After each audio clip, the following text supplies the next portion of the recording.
Kemudian perbandingan lagi, kalau di masa dulu bapak-bapak ibu sekalian, orang mencaci ulama itu nggak berani.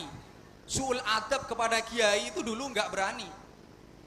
Tapi sekarang kita lihat di medsos, di YouTube, kita lihat di Facebook, di WA, orang mencaci maki ulama itu banyak. Dia nggak kenal ke ulamanya tapi caci maki. Sampean tahu Kiai Haji Miftahul Akhyar, ya apa tidak? Tahu apa enggak Kiai Miftahul Akhyar? Siapa Kiai Miftahul Akhyar? Aduh, malang, ini gimana kok bisa enggak kenal ini? Kiai Miftahul Akhyar itu pernah jadi Ketua Umum Majelis Ulama Indonesia. Sekarang jadi Rais Am PBNU. Itu puncaknya ulama. Rais Am PBNU itu. Tapi orang berani mencaci maki beliau. Jangankan Kiai Miftahul Akhyar, Kiai Maimun Zubair, uning Kiai Maimun Zubair itu a'lamu ulama Indonesia dikatakan oleh sebagian ulama. Itu sudah mbahnya ulama di Indonesia, kiai. Itu masih ada orang berani untuk mencaci beliau. Ini perbedaan-perbedaan yang terjadi perbedaan antara masa dulu dengan sekarang. Padahal para ibu sekalian, orang mencaci ulama itu bahayanya besar. Kenapa? Luhumul ulama masmumah. Dagingnya para ulama itu beracun. Makanya sampean pernah tahu ceritanya Syekh Abdul Qadir Jailani, tahu apa tidak? Sampai-sampai Syekh Abdul Qadir Jailani dijuluki sebagai Sultanul Aulia, rajanya para wali. Tahu apa enggak ceritanya? Kok enggak tahu semua ini? Kok enggak tahu semua? Nah ini harus tahu ya. Jadi Syekh Abdul Qadir Jailani ini adik-adik sekalian, ini punya temen dua. Satunya namanya Ibnu Sakko. Ini orang paling cerdasnya orang. Berdebat dengan siapapun pasti menang. Ibnu Sakko ini, saking cerdasnya.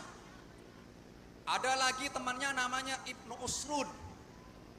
Ini juga orang pinter. Syekh Abdul Qadir Jailani itu biasa-biasa saja. Tapi dua orang ini adik-adik, bapak-bapak, ibu-ibu sekalian, pergi ke seorang ulama namanya Imam Yusuf, seorang wali besar. Nah, ternyata tiga orang ini beda-beda maksudnya. Imam Ibnu Sakko ditanya, Ibnu Sakko, apa tujuanmu datang kepada Imam Yusuf? Ibnu Sakko mengatakan, saya datang kepada Imam Yusuf ingin menguji sampai di mana keilmuannya. Saya akan bertanya ini, ingin tahu sampai di mana keilmuan beliau. Sedangkan Ibnu Usrun ditanya, kamu apa tujuannya Ibnu Usrun? Ibnu Usrun mengatakan, saya ingin datang kepada Imam Yusuf, ingin minta didoakan supaya kaya.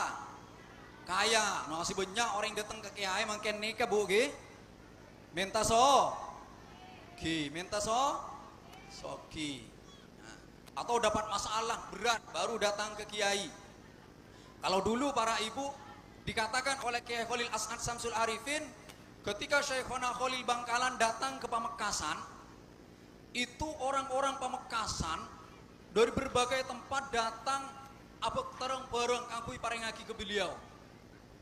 Makanya ada buna Kiai Khalil As'ad, kenapa orang Madura, terutama orang Pamekasan, itu Islamnya kuat? Oh, itu barokahnya orang tua kita dulu seneng kepada tak cerai ka ulah. Maka anak poto na ipakuat Islam abi Allah Subhanahu wa ta'ala. Balik boleh ke cerita Syekh Abdul Qadir Jailani. Nah, lalu Syekh Abdul Qadir Jailani ada bu, kalau saya datang sowan kepada Imam Yusuf, tujuan saya adalah ngambri barokah.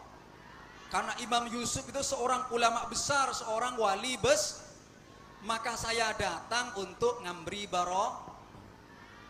Akhirnya tiga orang ini datang ke Imam Yusuf. Karena Imam Yusuf ini seorang wali, diketahui, diberitahu oleh Allah Subhanahu wa ta'ala.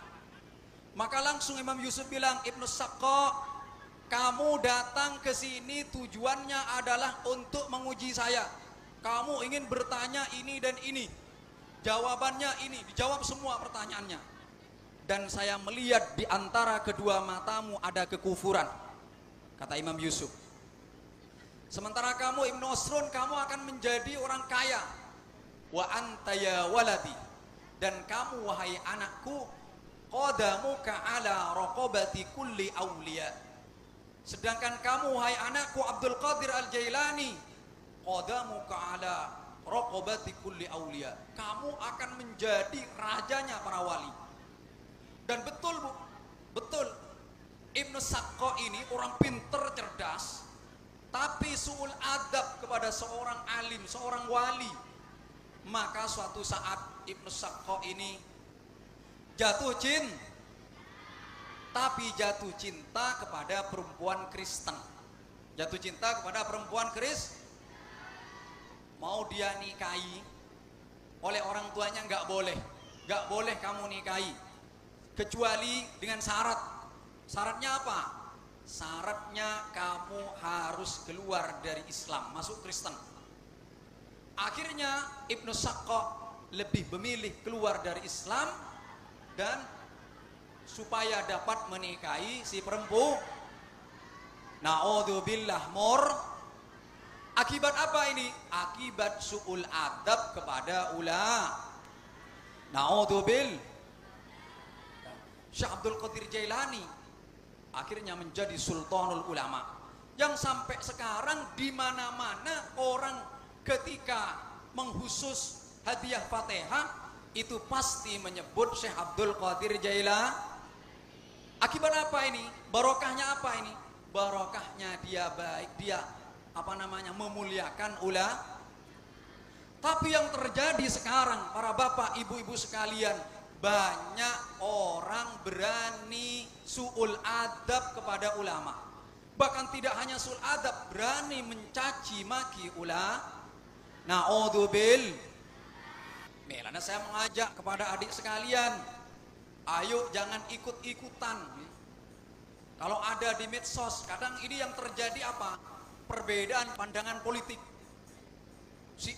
Satunya milih ini, satunya milih ini. Akhirnya tokoh yang ini dicaci oleh pengikutnya yang satunya. Ini jangan sampai terjadi. Karena bahaya. Jangan-jangan naudzubillah seperti yang terjadi kepada Ibnu Sakko. Padahal Ibnu Sakko ini juga orang alim, adik-adik sekalian, cerdas. Kalau berdebat di mana saja, dengan siapa saja, Ibnu Sakko menang. Nah, ini fenomena yang terjadi sekarang yang perlu untuk kita pikirkan, sehingga kita tidak ikut terjatuh di dalam kerusakan-kerusakan yang terjadi di masa ini.